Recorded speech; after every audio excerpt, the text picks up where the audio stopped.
Radio صدائے حریت جموں کشمیر سے تازہ ترین خبریں سنیے۔ امریکہ میں بھارتی قونصل جنرل سندیپ چکرورتی کے مقبوضہ کشمیر میں اسرائیل کی طرز پر ہندوؤں کی آبادکاری کرنے کی تجویز پر تنقید کا سامنا کرنا پڑ گیا۔ مقبوضہ کشمیر پر غیر اخلاقی اور غیر قانونی قبضے کے خلاف دنیا کا رد عمل بھی بھارتی حکام کے سینے پر مونگ دلنے لگا۔ پاکستانی وزیر اعظم عمران خان نے بھی اپنے بیان میں کہا تھا کہ یہ بیان بھارتی حکومت کے فسطائی RSS نظریات کو ظاہر کرتا ہے۔ دوسری جانب عالمی سطح پر تنقید بڑھنے پر سندیپ چکرورتی نے ایک ٹویٹ میں کہا ہے کہ ان کے بیان کو سیاق و سباق سے ہٹ کر پیش کیا جا رہا ہے۔ حالانکہ جو بات انہوں نے کہی ہے وہ واضح اور بھارت کے مذموم عزائم و منصوبوں کی نشاندہی کرتی ہے۔ مقبوضہ کشمیر میں 117 روز سے بھارتی فوجی محاصرہ جاری ہے، جس کی وجہ سے وادی کشمیر میں خوف و ہراس کا ماحول اور غیر یقینی صورتحال برقرار ہے۔ مقبوضہ کشمیر میں رواں بس 5 اگست سے انٹرنیٹ کی مسلسل معطلی کے باعث بھارت کی مولانا آزاد نیشنل اردو یونیورسٹی کے ریجنل سینٹر سری نگر کے ہزاروں طلبہ کا تعلیمی سال ضائع ہونے کا خدشہ پیدا ہو گیا ہے۔ سویڈن کی وزیر خارجہ این لینڈ نے اپنی پارلیمنٹ میں خطاب کرتے ہوئے بھارت پر زور دیا ہے کہ وہ مقبوضہ کشمیر میں نافذ تمام پابندیاں اٹھا لے۔ ان کا کہنا تھا کہ سویڈن مسئلہ کشمیر کے حوالے سے کشیدگی کا خاتمہ چاہتا ہے اور اس مسئلے کا کشمیری عوام کی خواہشات کے مطابق سیاسی حل نکالا جانا چاہیے۔ پاکستان سمیت دنیا بھر کے اسلامی ممالک میں مظلوم فلسطینی مسلمانوں کے ساتھ اظہار یکجہتی کا عالمی دن آج منایا جا رہا ہے۔ بھارتی پنجاب کی ایک سکھ خاتون ریپر ہارڈ کور نے ایک گانا جاری کیا ہے۔ کشمیر ٹو خالصتان کے عنوان سے گانے میں مقبوضہ کشمیر اور بھارت میں سکھوں پر انسانی حقوق کی پامالیوں کو اجاگر کیا گیا۔ خبریں ختم ہوئیں۔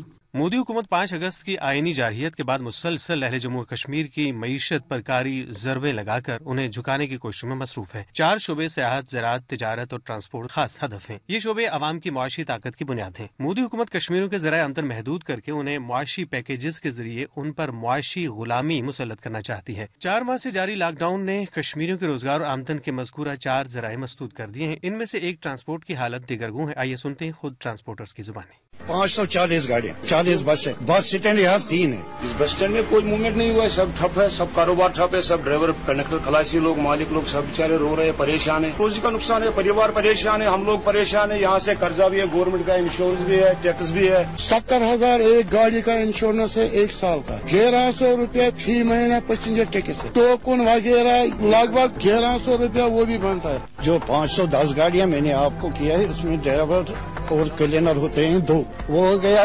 1020۔